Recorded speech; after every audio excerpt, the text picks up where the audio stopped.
Capítulo 18. El Señor me dirigió la palabra. ¿A qué viene tanta repetición de este proverbio tan conocido en Israel?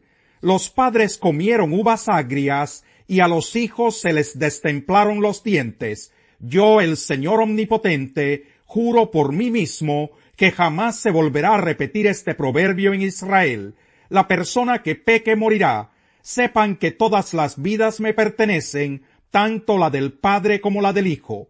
Quien es justo practica el derecho y la justicia, no participa de los banquetes idolátricos en los cerros, ni eleva plegarias a los ídolos malolientes de Israel. No deshonra a la mujer de su prójimo, ni se une a la mujer en los días de su menstruación. No oprime a nadie, ni roba, sino que devuelve la prenda al deudor, da de comer al hambriento, y viste al desnudo.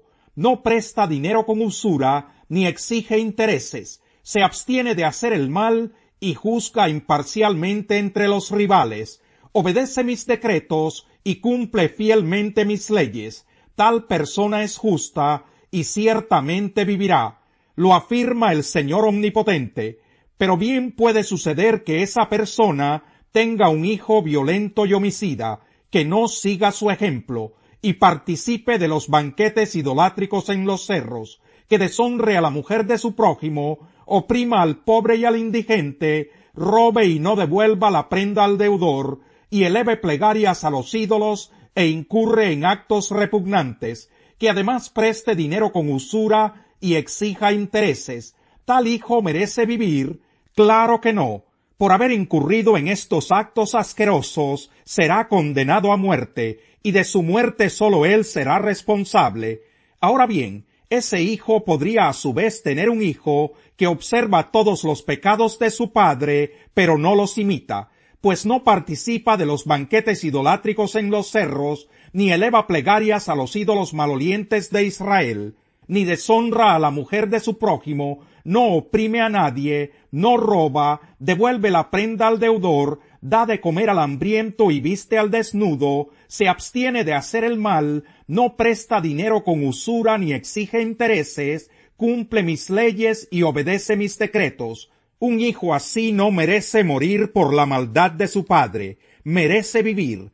En cuanto a su padre, que fue un opresor, que robó a su prójimo y que hizo lo malo en medio de su pueblo, morirá por su propio pecado. Pero ustedes preguntan, ¿por qué no carga el hijo con las culpas de su padre? Porque el hijo era justo y recto, pues obedeció mis decretos y los puso en práctica. Tal hijo merece vivir. Todo el que peque merece la muerte, pero ningún hijo cargará con la culpa de su padre, ni ningún padre con la del hijo. Al justo se le pagará con justicia, y al malvado se le pagará con maldad. Si el malvado se arrepiente de todos los pecados que ha cometido, y obedece todos mis decretos, y practica el derecho y la justicia, no morirá. Vivirá por practicar la justicia, y Dios se olvidará de todos los pecados que ese malvado haya cometido. ¿Acaso creen que me complace la muerte del malvado? ¿No quiero más bien que abandone su mala conducta y que viva? Yo, el Señor, lo afirmo. Si el justo se aparta de la justicia y hace lo malo, y practica los mismos actos repugnantes del malvado, ¿merece vivir? No, sino que morirá por causa de su infidelidad y de sus pecados, y no se recordará ninguna de sus obras justas. Ustedes dicen, el Señor es injusto, pero escucha, pueblo de Israel, ¿en qué soy injusto? ¿No son más bien ustedes los injustos? Cuando el justo se aparta de la justicia, cae en la maldad y muere, pero muere por su maldad. Por otra parte, si el malvado se aleja de su maldad y practica el derecho y la justicia, salvará su vida. Si recapacita y se aparta de todas sus maldades, no morirá, sino que vivirá. Sin embargo, el pueblo de Israel anda diciendo, el Señor es injusto. Pueblo de Israel, ¿en qué soy injusto? ¿No son más bien ustedes los injustos? Por tanto, a cada uno de ustedes los israelitas los juzgaré según su conducta. Lo afirma el Señor Omnipotente. Arrepiéntanse y apártense de todas sus maldades, para que el pecado no les acarree la ruina.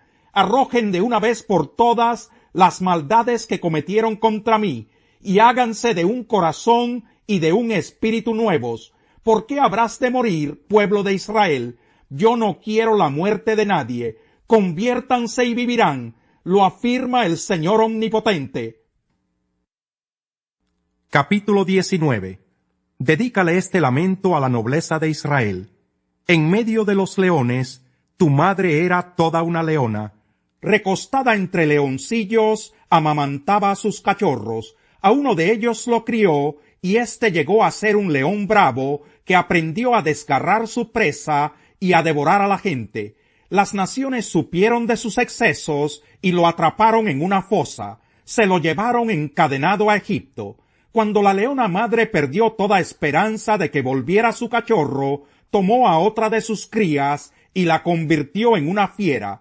Cuando este león se hizo fuerte, se paseaba muy orondo entre los leones. Aprendió a desgarrar su presa y a devorar a la gente. Demolía palacios, asolaba ciudades y amedrentaba con sus rugidos a todo el país y a sus habitantes.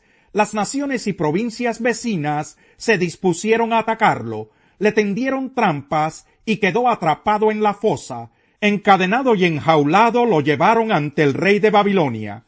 Enjaulado lo llevaron para que no se oyeran sus rugidos en los cerros de Israel. En medio del viñedo tu madre era una vid plantada junto al agua, fructífera y frondosa gracias al agua abundante.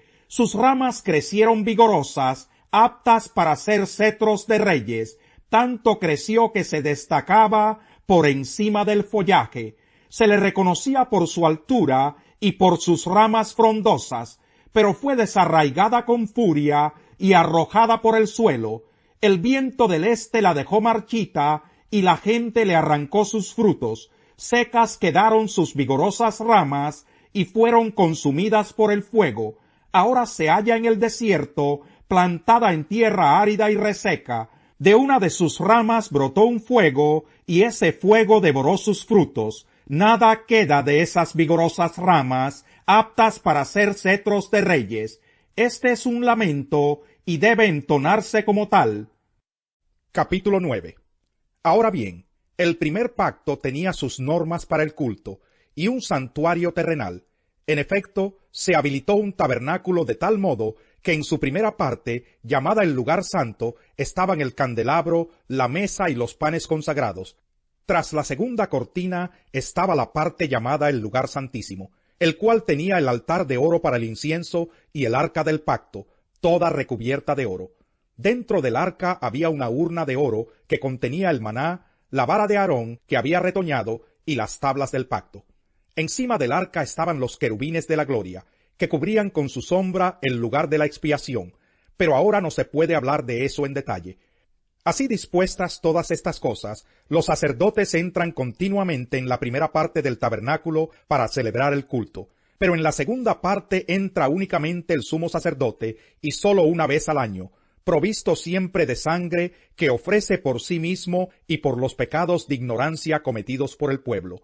Con esto el Espíritu Santo da a entender que mientras siga en pie el primer tabernáculo, aún no se habrá revelado el camino que conduce al lugar santísimo. Esto nos ilustra hoy día que las ofrendas y los sacrificios que allí se ofrecen no tienen poder alguno para perfeccionar la conciencia de los que celebran ese culto.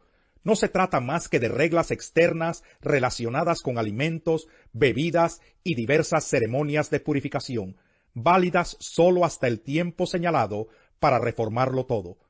Junto a las aguas de Meribá hicieron enojar al Señor, y a Moisés le fue mal por culpa de ellos, pues lo sacaron de quicio, y él habló sin pensar lo que decía. No destruyeron a los pueblos que el Señor les había señalado, sino que se mezclaron con los paganos y adoptaron sus costumbres, rindieron culto a sus ídolos y se les volvieron una trampa. Ofrecieron a sus hijos y a sus hijas como sacrificio a esos demonios. Derramaron sangre inocente, la sangre de sus hijos y sus hijas, al ofrecerlos en sacrificio a los ídolos de Canaán. Su sangre derramada profanó la tierra.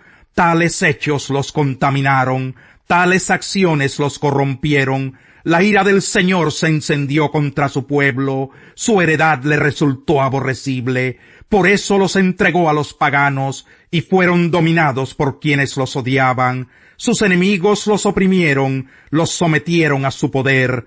Muchas veces Dios los libró, pero ellos, empeñados en su rebeldía, se hundieron en la maldad. Al verlos Dios angustiados, y al escuchar su clamor, se acordó del pacto que había hecho con ellos, y por su gran amor les tuvo compasión. Hizo que todos sus opresores también se apiadaran de ellos. Sálvanos, Señor, Dios nuestro, vuelve a reunirnos de entre las naciones, para que demos gracias a tu santo nombre, y orgullosos te alabemos. Bendito sea el Señor, el Dios de Israel, eternamente y para siempre. Que todo el pueblo diga, amén, aleluya, alabado sea el Señor. No abandones a tu amigo ni al amigo de tu padre. No vayas a la casa de tu hermano cuando tengas un problema. Más vale vecino cercano que hermano distante.